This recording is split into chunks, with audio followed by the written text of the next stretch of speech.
Hello people, Deepin short movie റിവ്യൂയിലേക്ക് എല്ലാവർക്കും എൻ്റെ ഹൃദയം നിറഞ്ഞ സ്വാഗതം. റിവ്യൂയിലേക്ക് പോകാം. 2017 നവംബർ 11 ഷികാഗി കുബോയും സുയോഷി നക്കോക്കിയും സംവിധാനം ചെയ്ത് തിയേറ്റർ വഴി പുറത്തിറങ്ങിയ ഒരു ജാപ്പനീസ് ആക്ഷൻ ചിത്രമായിരുന്നു high and low the final mission എന്നുള്ള ചിത്രം. ഞാൻ ഇന്നാണ് കണ്ടു തീർത്തത്. ഏകദേശം 1 മണിക്കൂറും 58 മിനിറ്റാണ് സിനിമയുടെ റണ്ണിങ് ടൈം എന്ന് പറയുന്നത്. സിനിമ എങ്ങനെ ഉണ്ടായിരുന്നെന്ന് എന്നോട് ചോദിച്ചു കഴിഞ്ഞാൽ സിനിമ അത്യാവശ്യം തരക്കേടില്ല എന്ന് തന്നെ പറയേണ്ടിയിരിക്കുന്നു. കഴിഞ്ഞ എല്ലാ സീരീസും കണ്ടപ്പോൾ ഈ സിനിമയിൽ ചെറുതായിട്ടൊരു നിരാശ തോന്നി വെച്ചാൽ ഇതിലെ ആക്ഷൻ സീക്വൻസ് അങ്ങ് കുറഞ്ഞു പോയി എന്ന് തന്നെ പറയേണ്ടിയിരിക്കുന്നു. ഇപ്പോൾ എൻഡ് ഓഫ് സ്കൈൽ എന്ന് പറയുന്ന സിനിമയിൽ പൊരിഞ്ഞ അടിയാണ്, എന്ന് വെച്ചാൽ അങ്ങോട്ട് തലങ്കും വലങ്കൊക്കെ അടിയാണ്. ഒരു എങ്ങനെ വാക്കില്ലാ സ്ഥലത്തൊക്കെ ആടിയെന്ന് പറയുന്നത്. പക്ഷേ ആ ഒരു ഫൈറ്റ് സീക്വൻസ് ഇവിടെ എത്തിയിട്ടുണ്ടെന്ന് ചോദിച്ചാൽ അത്ര എത്തിയിട്ടില്ല. ഫൈറ്റ് സീക്വൻസ് ഉണ്ട്, അത്യാവശ്യം കൊള്ളാം, കുഴപ്പമൊന്നുമില്ല.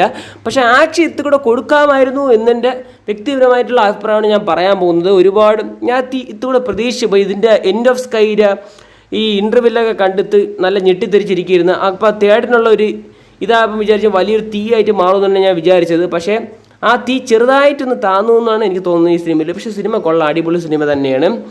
സിനിമയുടെ കഥയെന്ന് പറയുന്നത് സോഡും മറ്റേ ക്യൂറോ എന്ന് പറയുന്ന ഗ്രൂപ്പും തമ്മിലുള്ള ഏറ്റുമുട്ടലാണ്.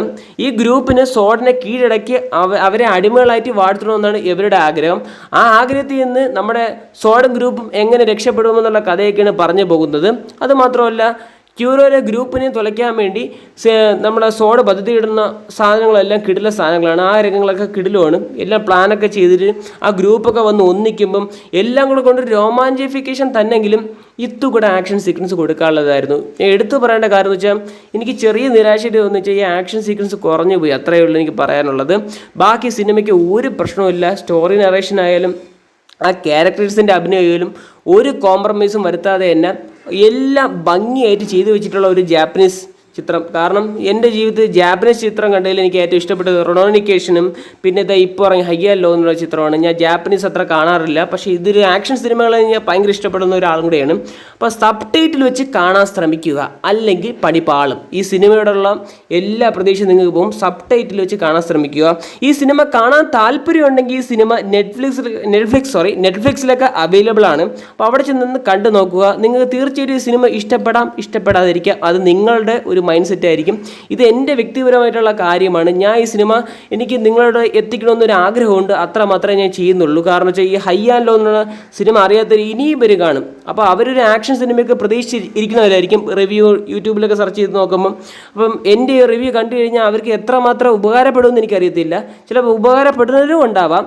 പക്ഷേ ഈ സിനിമ കണ്ടു നോക്കിക്കഴിഞ്ഞാൽ നല്ലൊരു ആക്ഷൻ പടം ഇഷ്ടപ്പെടുന്നവരാണെങ്കിൽ തീർച്ചയായിട്ടും ഇഷ്ടപ്പെടുന്ന സിനിമയാണ് ഈ ഹൈ ആൻഡ് ലോ എന്ന് പറയുന്ന സീരീസ്. കണ്ടു നോക്കുക. അപ്പോൾ ഇത്രയൊക്കെയുള്ള എനിക്ക് സിനിമയെക്കുറിച്ച് പറയാനുള്ളത്. വീഡിയോ ഇഷ്ടപ്പെട്ടു കഴിഞ്ഞാൽ ലൈക്കും ഷെയറും സബ്സ്ക്രൈബ് ചെയ്ത് തന്ന് സഹായിക്കുക ഗൈസ്. അപ്പോൾ ഇതിലുള്ള പുതുപുത്തൻ വീഡിയോസ് വരാണ്ടി തൊട്ടടുത്ത് കാണുന്ന ബെല്ലേക്കിൽ ആളെന്ന ഓപ്ഷൻ എനേബിൾ ചെയ്തിടുക.